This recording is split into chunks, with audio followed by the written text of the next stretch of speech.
দোস্ত তোর এই অবস্থা করে না কইছে আমি চাকরি দিতেছি তুই রিক্সা চালান শুরু করে দিছস, তুই আবার ভাড়াও দিলি, কাহিনীটা কি কত? আরে থাম তো, গুলিস্তান থেকে এখানে আসবো, রিক্সা ভাড়া চাই 100 টাকা ভাড়া। আমি বললাম 50 টাকায় যাবেন, সে বলে কি 20 টাকায় যাবো যদি আমাকে পিছনে বসে আপনি রিক্সা চালান। পিছনে বসে আমি নিয়ে আসলাম 100 টাকার ভাড়া, 20 টাকা দিয়ে আসলাম। কেমন হলো ব্যাপারটা? তোর কিপটা আমি অবস্থা গেল না। তাই বেটা, কিসের কিপটা? আমি হইলাম মিতব্যয়। যাই হোক, আমি কিন্তু এখানে বেকার থাকতে আসি নাই। আমার জন্য কাজ কামের কি ব্যবস্থা করছো সেটা কো। ওই খান সাহেবের ফ্যাক্টরিতে তোর লেগে একটা চাকরির ব্যবস্থা করছি। বাহ, বেতন কত? 5000 টাকা। আমি আইছি ঢাকা শহরে শর্টকাটে বড়লোক হইতে। এই 5000 টাকা বেতনের চাকরি করলে আমি তো 5 জন্মে বড়লোক হইতে পারবো না। আচ্ছা, তোদের এই মহল্লায় সবচেয়ে বড়লোক কে? খান সাহেব। আরে বেটা, তার এই মহল্লায় 20-25টা বাড়ি আছে, প্রতিদিন মানে এক এক দিন এক একটা গাড়ি লয়ে বের হয়। ব্যাংকে কত টাকা আছে এর তো কোনো হিসাবই নাই। আচ্ছা, খান সাহেবের কি কোনো অবিবাহিতা মাইয়া আছে? অবশ্যই আছে। আরে বেটা, পুরীর মতো সুন্দর, আর তার নাম কি জানো? মারিয়া। এলাকা না 4-5 এলাকার পোলাপান তার মায়ের পিছে গুড় করে, কিন্তু পাত্তা দেয় না। এই মেয়েরে যে বিয়ে করবো সে হবে খান সাহেবের সমস্ত সম্পত্তির মালিক। বাস, সিদ্ধান্ত ফাইনাল। কি সিদ্ধান্ত? আমি হব সেই পরীর মতো মেয়ের স্বামী। আমরা একটি বেসরকারি টিভি চ্যানেল থেকে এসেছি। আমরা আপনার একটা ইন্টারভিউ নিতে চাই। আমাদের আজকের টপিক লাভ ম্যারেজ নাকি অ্যারেঞ্জ ম্যারেজ। আজকালকার ছেলেমেয়েরা যে বিয়ে করবে তাদেরকে আপনি কি সাজেস্ট করেন? অবশ্যই লাভ ম্যারেজ। এখনকার যুগের ছেলে মেয়েরা নিজেদের ভিতরে জানাশোনা করে লাভ ম্যারেজ করে বিয়ে করা উচিত, তাহলে সংসারটা সুখের হবে। তার মানে আপনি বলতে যাচ্ছেন এখনকার যুগের ছেলে মেয়েদের লাভ ম্যারেজ করা উচিত। থ্যাংক ইউ সো মাচ খান সাহেব। আপনি যেহেতু লাভ ম্যারেজ পছন্দ করেন, আপনার মেয়ের সাথে আমার বিয়ের ব্যবস্থা করেন। হোয়াট, কি বলছো তুমি? আমি ঠিকই বলছি। 5 বছর ধরে আপনার মেয়ের সাথে আমার সম্পর্ক। আপনার মেয়ে ভয়ে আপনার কাছে আমাদের ভালোবাসার কথা বলতে পারে না। আজকে আমি ভয় ভেঙে সব কথা বলে দিলাম। আজই আপনি আমাদের বিয়ের ব্যবস্থা করেন। কি বলছেন আপনি? এসব 5 বছরের সম্পর্ক মানে কে? আপনাকে তো আমি চিনিই না। জান, এখন আর ভয় পেয়ে তো কোনো লাভ নাই। কি বলছি এসব? আমি তো কিছু বুঝতে পারছি না। বাবা বিশ্বাস করো, আমি এই ছেলেকে চিনি না, মিথ্যা কথা বলতেছে। খান সাহেব, আপনি জীবনে কোনোদিন শুনছেন বাপ মার সামনে ছেলে মেয়েরা তাদের বয়ফ্রেন্ড গার্লফ্রেন্ডকে চেনে? আপনি তার চোখের দিকে তাকিয়ে দেখেন। আরেকটা উল্টাপাল্টা কথা বললে একদম থাপ্পড় দিয়ে দাঁত সব ফালাই দিই। শুধু দাঁত কেন, তোমার জন্য আমার এই জান কোরবান। তোমার বাবা যদি আজকে আমাদের ভালোবাসা মেনে না নেয়, তাহলে আমি আমার জীবন দিয়ে দিব এই সাংবাদিকদের সামনে। কিছু হলে চলবে এমন করে করে। এই থামেন। বিষয়টা যেহেতু আমার পারিবারিক, আমি এটা পারিবারিক ভাবে সমাধান করতে চাই। সমাধান একটা, মারিয়ার সাথে আমার বিয়ে। এছাড়া আর কোনো সমাধান মানি না, মানবো না। আচ্ছা ঠিক আছে, মারিয়ার সাথে ওর যদি কোনো সম্পর্ক থেকে থাকে, আমি আপনাদেরকে কথা দিচ্ছি মারিয়ার সাথে ওর বিয়ের ব্যবস্থা আমি করব। আপনারা এখন আসুন, তুমি চলো আমার সাথে ভিতর। জি। এই ছেলে কিছুতেই আমার মেয়ের বয়ফ্রেন্ড হতে পারে না। আমি যদি তোর গার্লফ্রেন্ড হতে, আমার নাম্বার নিশ্চয়ই তোর কাছে আছে। 01925850850, এটা আমার জানের নাম্বার। নাম্বার তো ঠিকই বলতেছে। বাবা নাম্বার তো যে কোনো জায়গা থেকে কালেক্ট করতে পারে, হয়তো কোনো জায়গাতে ম্যানেজ করছে। ছি ছি ছি ছি মারিয়া, তুমি এত ভীতু। প্রত্যেক দিন ধানমন্ডি লেকে কত প্রেম করেছি আমরা, এসব ভুলে গেলা? ধানমন্ডি লেক, শুনছো? তোমার মেয়ের প্রিয় জায়গা ধানমন্ডি লেক। প্রত্যেকদিন বিকালে সে ধানমন্ডি লেকে যাওয়ার কথা বইলা গিয়া এই ছেলের সাথে প্রেম করছে। বাবা, বাইরের একটা ছেলের কথা তুমি আমাকেও বিশ্বাস করতেছো? এই ছেলে যা বলতেছে সব মিথ্যা। আচ্ছা ঠিক আছে, ধানমন্ডির কথা না হয় মিথ্যা, কিন্তু গত সপ্তাহে আমরা যে কক্সবাজার 3 দিন 2 রাত থেকে আসলাম, সেটাও কি মিথ্যা বলবো তুমি? তুই না আমাকে বললি তুই কক্সবাজার গেছিস ফ্রেন্ডদের সাথে। আন্টি, ওটা ফ্রেন্ড না, বয়ফ্রেন্ড। মা বিশ্বাস করো, আমি কক্সবাজার আমার ফ্রেন্ডদের সাথে গেছি। আই শালা, তুই মিথ্যা কথা বলতেছিস কেন? আচ্ছা ঠিক আছে, প্রেম করিস, আমাদের কাছে বললে সমস্যা কি? আরে বাবা, প্রেম করলে তো বলবো, আমি তো প্রেম করি না। হ্যাঁ? ও যদি আমার বয়ফ্রেন্ড থাকে, আমার ফোনে নিশ্চয়ই অনেক ছবি থাকবে, তাই না? তুমি আমার ফোন চেক করে দেখো। ওর মোবাইলে আমাদের ছবি না থাকতে পারে, কিন্তু আমার কাছে তো আমাদের ছবি আছে। से बिछड़े यार का जिसने पूछा हमसे মারিয়া, আমি জানতাম যে আমার উপর হামলা হতে পারে, এই জন্যই আমি আগে থেকে ব্যবস্থা নিয়ে রাখছি। কিন্তু জান, তুমি আমারে মারতে চাইতেছো কেন? এই খবরদার আমাকে জানতে দিবি না। আমি তোর কোন জন্মের গার্লফ্রেন্ড রে? কে? কই থেকে আসছস? আরে কি আশ্চর্য কথা, কোথা থেকে আসবো মানে? আমি আমার বাড়ি থেকে আসছি, আর আমি আসছি তোমাকে বিয়ে করতে, খান সাহেবের জামাই হইতে। জামাই হবি না, তোর শখ মিটাইতেছি আমি।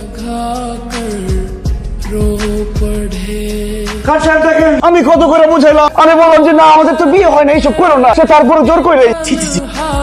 শোনো দিদা, তুমি আমার মেয়ের সাথে প্রেম করো কি তাকে ভালোবাসো, তাতে কিচ্ছু আসে যায় না। আমি আমার মেয়েকে তার যোগ্য পাত্রের হাতেই তুলে দেব। খান সাহেব, আমি আপনার মেয়ের যোগ্য। সেটা মুখে বললে তো হবে না, তুমি যে আমার মেয়ের যোগ্য সেটার প্রমাণ তো তোমাকে দিতে হবে। কি প্রমাণ চান আপনি বলেন? আমার 3টে শর্ত আছে, এই শর্ত 3টা তুমি যদি পূরণ করতে পারো, তাহলেই একমাত্র আমি মারিয়াকে তোমার সাথে বিয়ে দেওয়ার কথা ভাবতে পারি। মারিয়াকে বিয়ে করার জন্য আমি 3টা শর্ত না, আমি 3000 শর্ত পূরণ করতে পারি। আবার প্রথম শর্ত, আমার একটা ফ্যাক্টরি আছে, সেটা কিছু গুন্ডা মাস্তান দখল করে রেখেছে। চাঁদা না দিলে তারা আমার ফ্যাক্টরির দখল ছাড়ছে না। তোমাকে এই ফ্যাক্টরি দখল মুক্ত করতে হবে। बह এটা কোনো শর্ত হইলো? আগামী 2 ঘন্টার মধ্যে আমি গুন্ডা বান্ডারে মাইরা তারাই আপনার ফ্যাক্টরি খালি করে আপনার বুঝাই দিতেছি। কিন্তু সেক্ষেত্রে আমার একটা শর্ত আছে, আমি যদি 2 ঘন্টার মধ্যে আপনার ফ্যাক্টরি খালি করে আপনাকে বুঝাই দিতে পারি, আমি আপনার সামনে আপনার মেয়েকে জড়ায় ধরে আই লাভ ইউ বলবো, আপনি কিচ্ছু বলতে পারবেন না। এই চুপ। থাম তো মারিয়া, ঠিক আছে আমি তোমার শর্তে রাজি। ধন্যবাদ খান সাহেব, আমি যাচ্ছি ফ্যাক্টরি খালি করতে। ওর শর্ত মেনে নিলাম, ও যদি কারখানা দখল মুক্ত করে ফেলে। ইম্পসিবল। তুই জানিস আমার ওই ফ্যাক্টরি দখল করে রেখেছে কারা? ঢাকা শহরে সবচেয়ে শীর্ষ সন্ত্রাসীরা। ও তো ওখানে যাওয়া মাত্রই ওর হাড্ডি গুড়া গুড়া করে ফেলবে। রে তুই? আমি তোদের বাপ। এই ভাই ভাই ভাই, আমার নাম মোহাম্মদ বাপ মিয়া। এই হালার পো, বাপ মিয়া আবার কেমন না? আরে ভাই আমার বাপ রাখছে, আমার নাম বাপ মিয়া, আমি কি করব? আচ্ছা যাই হোক, ফাও কথা কয়ে সময় নষ্ট করে লাভ নাই। আপনাদের সবার বাসার ঠিকানা, আত্মীয় স্বজনের নাম্বারটা দেন তো। আমাদের বাসার ঠিকানা, আত্মীয় স্বজনের নাম্বার দিয়ে তুই কি করবি? লাশ পাঠাই দেবো না? কার লাশ? আরে তো লাশ, কিছুক্ষণের মধ্যে তো তোরা মারা যাবি। হাই! তোর কি মাথা খারাপ হয়ে গেছে? কার এত বড় কলেজে যে আমাদের মারবো? আমি তগরে মারুম কেন? আমার পছন্দ হয় না? তুই আমগো মারবি? দাঁড়া একটু আইসানি, এই হাস তো সবাই। এই চুপ, বাঁচতে চাইলে এখান থেকে সব পালা যা। বুঝতে পারছি তোরে খান সাহেব পাঠাইছে। এই বেটা, এই বিড়াল দিয়ে কি কখনো বাঘ শিকার হয়? চান্দা না দেওয়া পর্যন্ত এই ফ্যাক্টরি আমি ছাড়ুম না। কারাউসকা আরে পিটা! খবরদার কেউ সামনে আসবি না। বাঁচতে চাইলে এখনো সময় আছে, ফ্যাক্টরি ছেড়ে পালা। আমার সাথে আছে 4 জন। 4 জনের হাতে কি দেখছস? তুই তো খালি হাতে আইছস। এই রাইকল, তুই আমগো মারবি কেমনে? কেমনে মারমু? এটা হলো টাইম বো। আমার গার্লফ্রেন্ড আমার ফাঁকি দিয়ে আরেক পোলার লাগে ভাইয়া গেছে। আমি আজকে আত্মহত্যা করবো, এই ফ্যাক্টরি ম্যাক্টরি সব উড়াই পেলামো। তোর সব করে উড়ে যাবি গা। এটা কি সত্যি সত্যি বল? বিশ্বাস না হলে কয়েকটা সেকেন্ড অপেক্ষা কর। নকল বম দেখে সব পলাই গেছে। খান সাহেব আমি আসতেছি, শর্ত পূরণ হয়ে গেছে। হ্যালো স্যার, আমাদের গাজীপুরের ফ্যাক্টরিতে যে সন্ত্রাসীরা ছিল না, সবাই চলে গেছে। ফ্যাক্টরি এখন দখল মুক্ত। মারিয়া, জি বাবা। সন্ত্রাসীরা তো সত্যি সত্যি চলে গেছে। ফ্যাক্টরি তো দখল মুক্ত এখন। তুমি সত্যি করে বলো তো, তুমি ওখানে কি করেছো যে তোমাকে দেখে সন্ত্রাসীরা পালিয়ে গেল? খান সাহেব, এই দিদারের পাওয়ার সম্পর্কে আপনার তো কোনো ধারণাই নাই। আমারে দেখার সাথে সাথে সন্ত্রাসীরা দৌড়ে পালাই গেছে। আমি তো আমার শর্ত পূরণ করছি। এখন আমি যে আপনাকে একটা শর্ত দিছিলাম, সেটা কি হবে? অসম্ভব, আমি তোকে জীবনেও জড়া ধরতে দিব না। খান সাহেব, এখানে আমার কিছুই বলার নাই। এখন আপনি বলেন আমি কি করব। আমি সবসময় এক কথার মানুষ।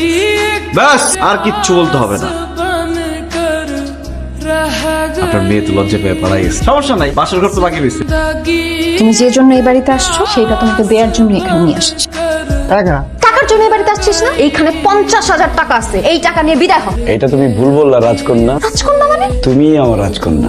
স্বপ্ন দেখি তুমি রাজপ্রাসাদে রাজকন্যা হয়ে আমার জন্য অপেক্ষা করছো। তারপর যখন স্বপ্ন ভেঙে যায়, তারপরে যে তোমাকে কত জায়গায় খুঁজছি, গ্রামগঞ্জে শহরে খুঁজছি, কিন্তু পাইনি। যখন জানলাম তুমি খান সাহেবের মেয়ে, তখন আর নিজেকে ধরে রাখতে পারলাম না, তোমাকে নিতে তোমাদের বাসায় চলে এসেছি। কি? আমি রাজকন্যা আর তুমি প্রতিদিন আমাকে স্বপ্নে দেখো? এর জন্য আমাকে বিয়ে করতে চাও? আরো একটা কারণ আছে, আমার দাদা আমাকে বলছে বাংলাদেশের সবচেয়ে সুন্দর একটা মেয়েকে তোর বিয়ে করতে হবে। আমি সারা বাংলাদেশ ঘুরে দেখছি, তোমার মতো সুন্দরী মেয়ে একটাও নেই। সত্যি? 1 সত্যি, 2 সত্যি, 3 সত্যি। তেমন কিছু না, হাতে একটা চুমু দিছি। আমি ভাবতেই পারতেছি না আমার মেয়ে হয়ে এই কাজ কিভাবে করতে পারলো। কি করছে? শোনো, তোমার মেয়ে আমাদের সামনে যতই বলুক দিদারের সঙ্গে সম্পর্ক নাই, কিন্তু তলে তলে একটা সম্পর্ক ঠিকই আছে। তুমি কি করে বুঝলা? একটু আগে দিদার তোমার মেয়ের রুম থেকে বেরোইছে, আবার মুচকি মুচকি হাসতেছিল। মান সম্মান যতটুকু আছে সেটুকু যদি বাঁচাতে চাও, তাহলে তাড়াতাড়ি তোমার মেয়েকে দিদারের সঙ্গে বিয়ে দিয়ে দাও। অসম্ভব! রাস্তার ভিখারির ছেলের সাথে আমার মেয়ের বিয়ে হতে পারে না। আরে বাবা, তাহলে ওই ছেলেকে বাসা থেকে বের করছো না কেন? আমি তো হাতে মারবো না, আমি তো ওকে হাতে মারবো।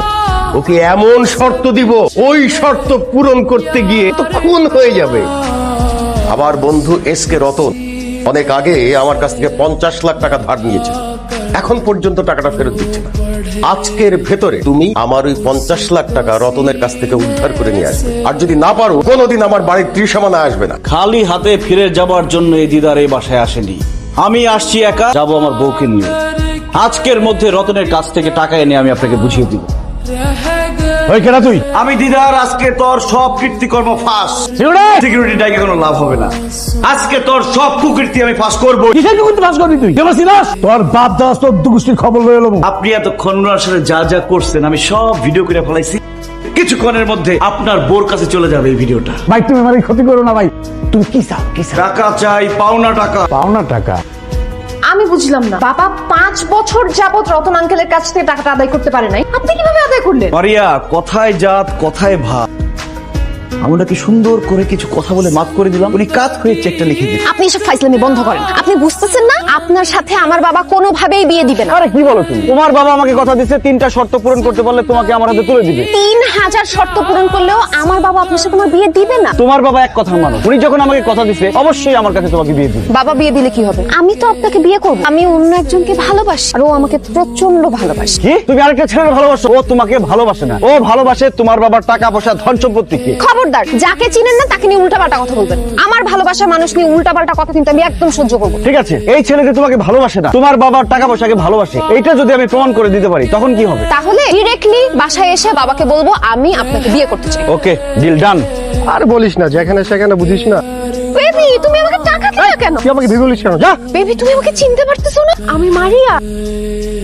মারিয়া, তোমার আমার খয়েদের মতো লাগতেছে কেন? স্যার আসসালামু আলাইকুম। এই বেটা, তুই কে? স্যার আমার ছিলেন না, আমি তো খান সাহেবের ড্রাইভার ছিলাম। এখন অবশ্য চাকরি বাকরি করি না, কারণ ড্রাইভারি করুন কার, গাড়ি তো নাই। গাড়ি নাই মানে? স্যার আপনি দেখি কিছুই জানেন না, খান সাহেব ব্যাংকের থেকে অনেক টাকা লোন নিছিল, টাকা ফেরত দিতে পারে না দেখে ব্যাংক গাড়ি বাড়ি যা আছে সব নিয়ে গেছে গা। অন্ত খান সাহেব ফকির। মারিয়া, উনি যা বলছে তা কি সত্যি? বেবি, আমাদের সব শেষ হয়ে গেছে।